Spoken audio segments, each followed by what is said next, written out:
Hello guys, അപ്പോൾ ഞങ്ങൾ ഇന്ന് പോണത് കക്കാടംപൊയിലേക്കാണ്. ഞങ്ങൾ രണ്ടുപേരുണ്ട്. പിന്നെ ഞങ്ങളുടെ ക്ലോസ് ഫ്രണ്ടായിട്ടുള്ള ഡോക്ടർ പാർവതിയും കൂടെ ഉണ്ട്. ഞങ്ങൾ താമസിക്കാൻ പോകുന്ന റിസോർട്ടിൻ്റെ പേര് മിസ്സി മിസ്റ്റ് എന്നാണ്. കക്കാടംപൊയിലെ അടിപൊളി വ്യൂ എന്ന് പറഞ്ഞാൽ അടിപൊളി വ്യൂ ആണ്. ഇത് നൈറ്റാണ് ഞങ്ങളവിടെ എത്തുന്നത്. ഏകദേശം ഒരു 8 മണിയായിട്ടുണ്ടായിരിക്കും. ആ സമയത്തുള്ള വ്യൂ ആണ് നിങ്ങളിപ്പോൾ ഈ കാണുന്നത്.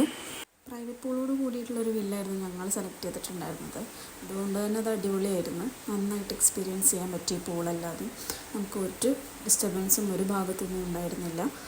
പിന്നെ മോർണിംഗ് കാണുന്ന വ്യൂ എന്ന് പറയുന്നത് ഇതാണ്, ഒരു രക്ഷയില്ല. ഏകദേശം കോഴിക്കോടിൻ്റെ ഒരു സൈഡും മലപ്പുറത്തിൻ്റെ ഒരു സൈഡും എവിടെ നിന്ന് നോക്കിയാൽ കാണാൻ പറ്റും. നിങ്ങൾ കുട്ടികളായിട്ടൊക്കെയാണ് വരുന്നതെന്നുണ്ടെങ്കിൽ എക്സ്പ്ലോർ ചെയ്യാൻ ഏറെയുണ്ട്. ഒരു പാർക്ക് തന്നെ ഇവരിവിടെ സെറ്റ് ചെയ്തിട്ടുണ്ട്. ഒരു രക്ഷയില്ല. ഞങ്ങൾ നന്നായിട്ട് എൻജോയ് ചെയ്തു. ഇത്രയും പ്രായമായി എന്നുള്ള ബോധം പോലും ഞങ്ങളില്ലാണ്ട് അടിപൊളിയായിട്ട് ഞങ്ങൾ എൻജോയ് ചെയ്തിട്ടുണ്ടായിരുന്നു. കക്കാടംപൊയിൽ നല്ല അഫോർഡബിൾ പ്രൈസിൽ നമുക്ക് എത്താൻ പറ്റുന്ന, അല്ലെങ്കിൽ നമുക്ക് താമസിക്കാൻ പറ്റുന്നൊരു വില്ല തന്നെയായിരുന്നു ഞങ്ങൾ ചൂസ് ചെയ്തിട്ടുണ്ടായിരുന്നത്. മിസ്സി മിസ്റ്റ് അടിപൊളിയായിരുന്നു. അവിടെ നിന്നുള്ള വ്യൂ ആണെങ്കിലും ആംബിയൻസ് ആണെന്നുണ്ടെങ്കിലും എല്ലാം നമുക്ക് അടിപൊളിയായിരുന്നു. നല്ല പ്രൈവസിയും ഒക്കെയുള്ള നല്ലൊരു അടിപൊളി സ്റ്റേ.